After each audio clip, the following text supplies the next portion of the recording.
Alright, back again, Luke here. And today what I thought we could do is some Game Gear repair. This is that Game Gear that was sent over here by Butch405. Also has his retro gaming game channel. And he sent it over here because it has some issues, and he wanted to see if I could try and fix it. But I've got this thing plugged in here with just the regular Mega Drive power pack here, and I got a game in there so you guys can see what it's doing, or what it's doing badly. But turn it on here. You can kind of see, if you hold it on an angle, you can see some of the text here at the top. But it's constantly flickering. It's constantly changing, and yeah, you can see here. You can see it's got some lines in it, right there. They're kind of starting to kind of work their way out there. At the beginning, when it first turned on, it was really, really bad. Like it had some lines, vertical lines and horizontal lines in it, but all this is just a cap issue, so we're going to try and recap this beast here, and this is the volume turned all the way up. This is max, so you guys can hear how quiet it is. And that's the contrast all the way up. So what we're going to do here is recap this monster and try and get it working like new again. So see you guys in a few seconds, and we'll open this up and check some of that. Alright, so as you can see here, we've got the screws out, and we've got our ribbon cables here disconnected from the bottom part, and we're going to focus on this main board here. Now, this main board, when you open this up, if this is your first time taking a look at the inside of a Game Gear, you'll notice there are a lot of different capacitors all around this board here, and some of them are in hidden places, like down at the bottom here, some are hidden up at the top.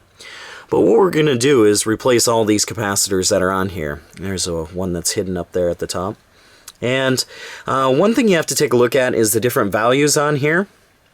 You'll notice that this is 100 microfarads at 6.3 volts. You'll see down here this one is 4.7 at 35 volts. And up here there's a really strange one. This is 68 microfarads at 6.3 volts. So what we're going to do, since it's really tricky to try and find a 68 microfarad capacitor, we're going to replace that with a 100 microfarad capacitor at either 16 volts or 10 volts. And that'll work out just as well. And you won't have to worry about any trouble with that. Some other ones you'll find maybe 33 microfarads. Those are really kind of tricky to find as well. I do happen to have a couple of 33 microfarad capacitors here. You can probably see. But they're not very common. With these 33s, what you can also do is you can replace those with 47 microfarad capacitors. There are a couple of 50 volt 47 microfarad capacitors here, down there. And around the rest of the board here, most of these other ones are 10 microfarad ones, so you should be able to replace those quite easily with 10 microfarad, 50 volt, anything like that.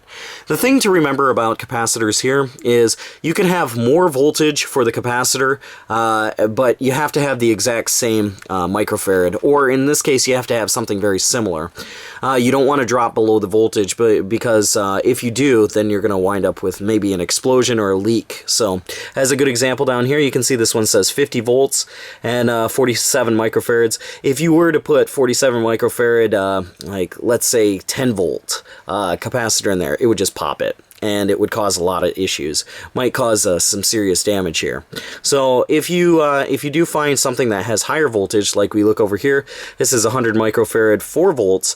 If you put in a 100 microfarad 10 volts, you're all set. The system itself will only use as much voltage as it needs. So be careful with that when you go to replace these. Just make sure that you have at least the same voltage or more, but you have the exact same microfarad rating, with the exception of this one here.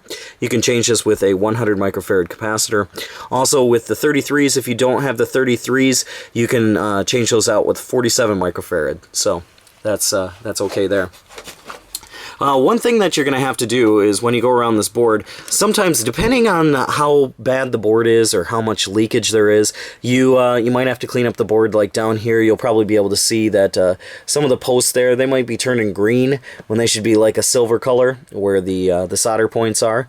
Also with these capacitors on here, some of them are actually stuck to the board. As you can see here, this one's stuck. So what you're going to want to do is use a pair of pliers, and you want to be very careful with this because these are glued down. So you're going to have to break them free here. So what we're going to do is just kind of, you can hear it break free, right? Just twist it just a little bit, and so it breaks free. Yep, you can hear that. Just lightly. And after that, you can bend these back, like so. Try not to yank on them, because this will cause some trouble here. And underneath you can see the plates here where the residue is. Once you bend these back, what you're going to do is get your soldering pen and touch those two plates and remove the capacitor. Now, one thing I recommend before you start removing these capacitors, if you've never done a repair with capacitors on, for example, a Game Gear, I recommend that you take a picture. I mean, you could always use this video as a reference, but take a picture of the area so you know exactly which way the capacitor is facing. You don't want to put the capacitor in backwards, because if you put it in backwards, you're either going to cause severe damage to the system, or you're going to cause the capacitor to pop or something like that. And you really want to be careful. Over here you can see, I think this is a varistor, and that can be replaced if it does get overloaded. I think that's a safety mechanism in this board. So, but you just want to make sure that you have all of these things in there correctly, and you'll be able to tell because there will be a positive, usually a positive mark on the board here, as you can see here. If you're at any doubt and you don't know, or maybe the traces are eaten away, or the board is eaten away due to the capacitor, make sure you take a picture of the way the capacitor is, you know, the way it is in the board. That way you can tell which side is positive, which side is negative. It has it in there. With some of these, like even like tilting them up and down a couple of times, they'll probably just snap right off. But yeah, do that before you get into it. So we'll grab our soldering pin here and just show you. This should be quite easy. Well, in theory, I only have one hand here. But we're going to try to remove this capacitor here. Nope, you can't do that so easily. Alrighty, well, you can see down here, pull this up, and on the other side, we'll heat it up, and bingo. There's our capacitor out. So, depending on how leaky this capacitor is here, what you're going to want to do is go over these points with some, maybe some lemon juice or a little bit of vinegar on a cotton swab. Make sure you clean up this area around here before you put a new capacitor down. That way it'll get rid of all this electrolyte fluid that's inside here that's usually leaking out of these caps. And like I said, make sure that you replace it with the correct cap, and you should be all set. So what we're going to do is go around this board here and replace all these capacitors, including this one that's sneaky. It's up there at the top, that big long one. We're going to replace that and try and get this thing going again. Shouldn't be too much of a hassle. So for some other boards, it depends on how bad the board is, but in the back here with the volume control setup, there are a few capacitors that are located under here, and at times these capacitors can get quite weak, or they might start leaking as well. What I recommend to do here is, based on your own judgment, when you get done replacing all of the capacitors in here, if you go to turn the volume up and the volume is still very low, I recommend replacing these capacitors in here, as it'll turn the volume up really, really loud. Same thing as if you can't get any power to run through this with a regular AC adapter for a Mega Drive or a Sega Genesis, replace the capacitors over here. That should get your power back, so you can use that function over there on the side. But let's remove all these, let's get some new caps in there, and we'll just go from there. So, see you in a few minutes. Alright, so one thing I thought I'd throw in here is a couple of things actually. While you're doing the cap replacement here, there's a couple of things that you need to be careful about, and that is how far these capacitors reach out into different places. Main reason for it is because if you look here on this surface, on the bottom plate here, there's a round circle, and this round circle fits into this circle here. And if you put this capacitor in like this and you try and close it, it's not going to close. So you need to make sure that you put it in on an angle, and make sure that there's space around each one of these posts so you can actually get the thing to close when you get it all back together. Another thing that is really important here is, for example, if we take a look at these 33 microfarad capacitors, these do not have a plus or a minus on either side. So it's really hard to tell. What is this? You know, which side is positive, which side is negative? When you have ceramic capacitors, it doesn't matter so much. The ceramic capacitors can go in like either way. When you're talking about electrolyte capacitors, these are very important, and these are essential that you get them in the correct way. One easy way to take a look at it and know is if these are brand new, you'll see that there is a short leg and a long leg.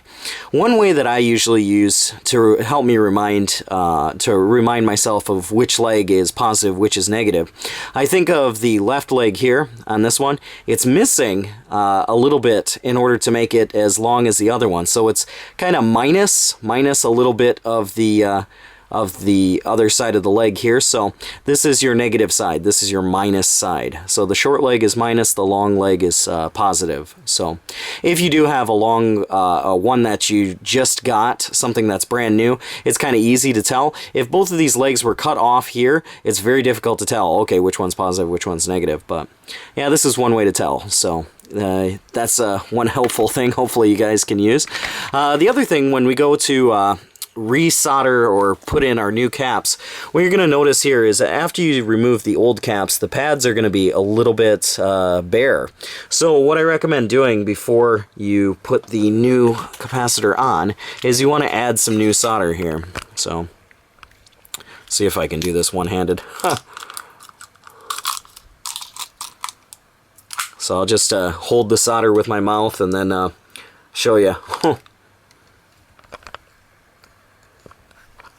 Alright, so we'll angle this down here.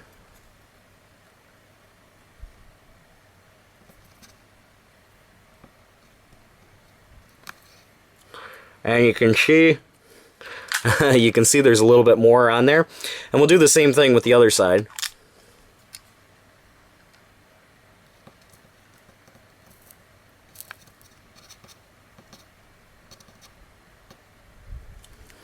You can see there's a little bit more on the other side as well. So this will give us a much better place to solder to, and it'll make it easier for the capacitors to go in there. Sorry guys, I had to use my mouth there to show you, but nonetheless, you can see there's a couple of nice shiny plates, and that'll make the new capacitors go in very smoothly. So let's get the rest of these caps in here and then put it back together and see how she goes. Alright, so as you can see now, we've got all of our capacitors in here. Everything's been changed out. And a couple of notes here. I don't know if I mentioned this the last section here or not, but around these areas, this is where a lot of the posts sit. When you go to close it, as you can see here, there are posts that are molded in plastic, and if you're blocking any of these different points here with capacitors, it's not going to close correctly. So you got to make sure that those are open, and that's why you'll notice that some of the capacitors here are kind of bent around. That's to try to avoid the post areas.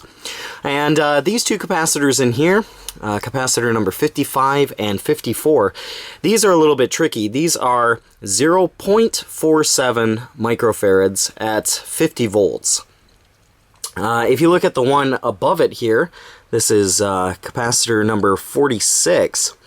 This one is 35 volts and 4.7 microfarads. So you have 4.7 and then you have 0.47. So if you try and look for a 50 volt 4.7 one, you're gonna kind of have some difficulty, because I think there's a lot of 35s that are common, 35 volt ones, but yeah, the 0.47 ones are the ones that you need for those two there.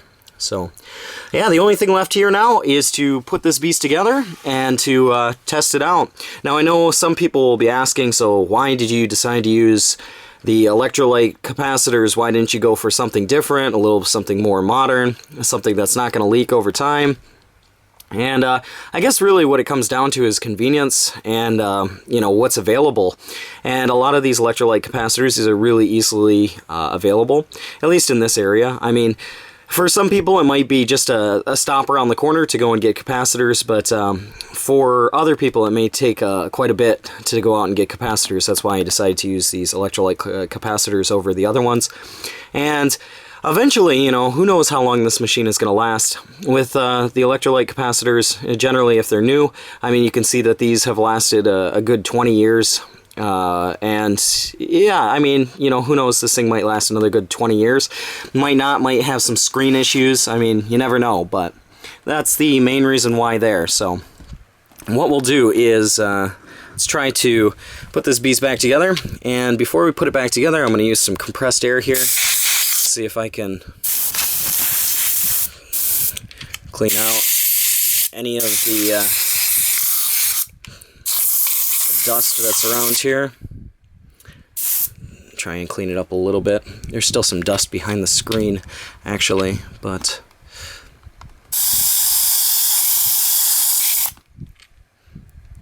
yeah, it's going to be a little bit tricky to get out. Well, nonetheless, let's plug this piece back in and see how it goes. Make sure you plug your all your cables back in.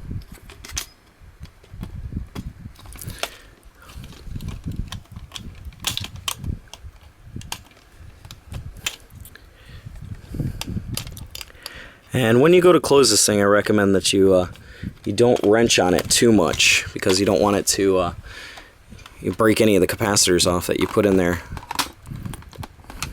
I haven't tried to fit this thing closed, but it seems like it's okay. Alright, we got that there. What we're going to do is just temporarily close this thing, and we'll put the game in the back here. Hopefully it'll be enough to hold it together. There, and we'll get this here and plug this guy in over here, and let's give it a go. You can see that's much better, but you can hear that the sound is still quite low. So what we're gonna have to do is go back in there and clean up those, or replace those capacitors in the sound section. But you can see here, it is at least turning on there. The screen is much brighter. It's just the sound that we're gonna have to work with next. Let's see if we can adjust this a little bit more.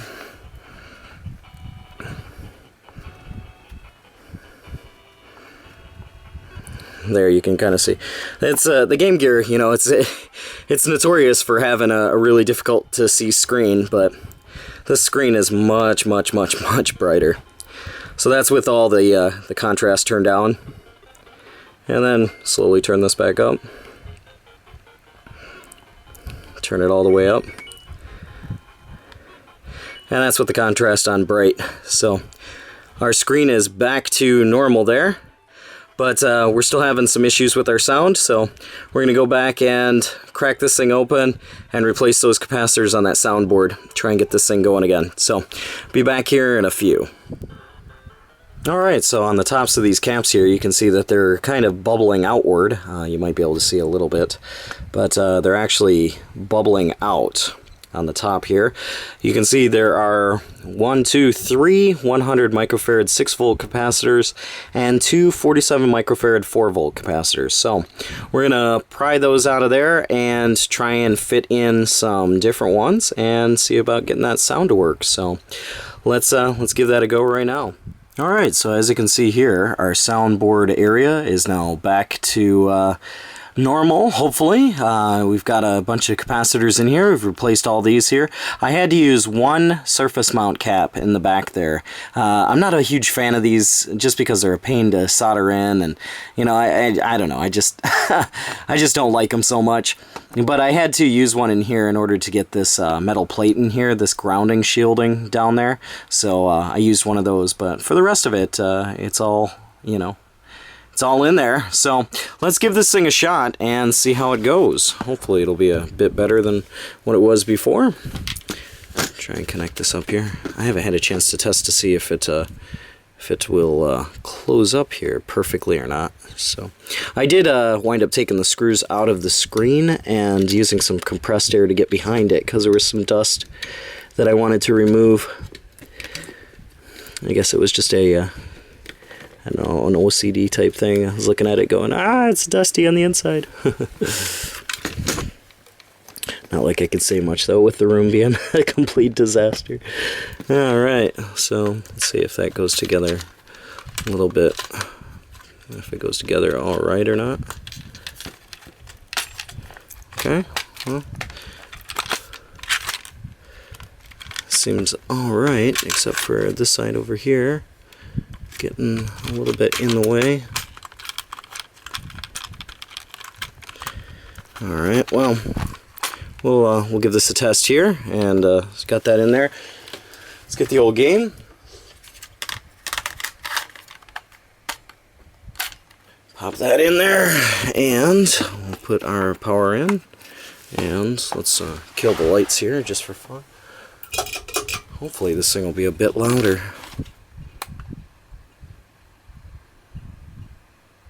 Oh yeah, listen to that. That's some serious serious sound right there.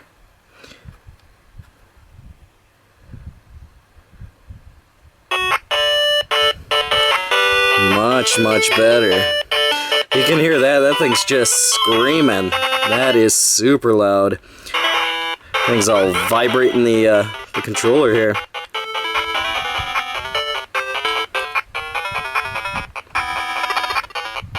Yeah, that's all the way up there, so if we lower it down here, raise it up. Nice. Yeah, that's working out really well. Hit the old start button here. It's probably not going to come out the best in the video. You know, trying to record from a Game Gear screen never does, but this thing is working very nicely. Looks really good. So yeah, guys, there it is in a nutshell. We'll have to put the screws back in here and get it all put back together, but there is another Game Gear saved from the grave and working very nicely. But just thought I'd share that with you guys, and yeah, that's about all for me for right now. Like always, I'll put up another video here soon, so thanks for watching.